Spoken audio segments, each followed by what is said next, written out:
지난해부터 정부가 급증하는 가계대출을 잡겠다면서 관련 규제를 속속 내놨죠. 그런데 금융공기업들이 제공하는 사내대출은 이런 규제 대상이 아니라고 합니다. 그래서인지 이들의 대출 규모가 크게 늘고 있는 것으로 나타났습니다.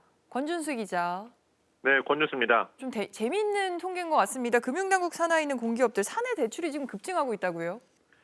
네, 그렇습니다. 이 금융위원회 산하 6개 공기업의 사내 대출 규모는 지난해 총 517억 원가량으로 3년 전보다 50% 이상 늘었습니다.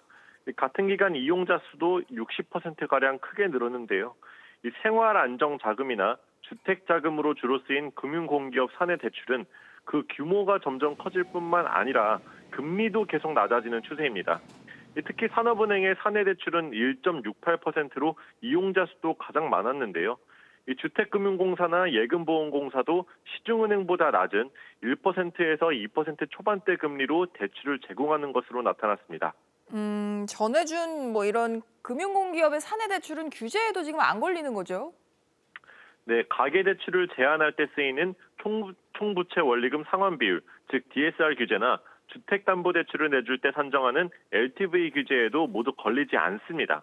금융당국 관계자는 해당 기관들이 사내 직원에게 제공하는 대출이 신용정보원에서 정보를 받고 있지 않아서 규제 대상이 아니라고 말했는데요. 즉 금융공기업은 은행이나 카드사 같은 일반 금융기관이 아니라 규제 대상이 아니라는 겁니다. 이에 금융공기업 내에서 이뤄지는 사내 대출이 규제를 피해갈 수 있어 특별 혜택이 아니냐는 지적도 나오는데요. 한편 금융당국은 다음 달부터 가계대출 선진화 방안을 통해 지난해 8%에 달한 가계대출 증가율을 절반 수준으로 줄여나간다는 계획입니다. SBS 비즈 권준수입니다.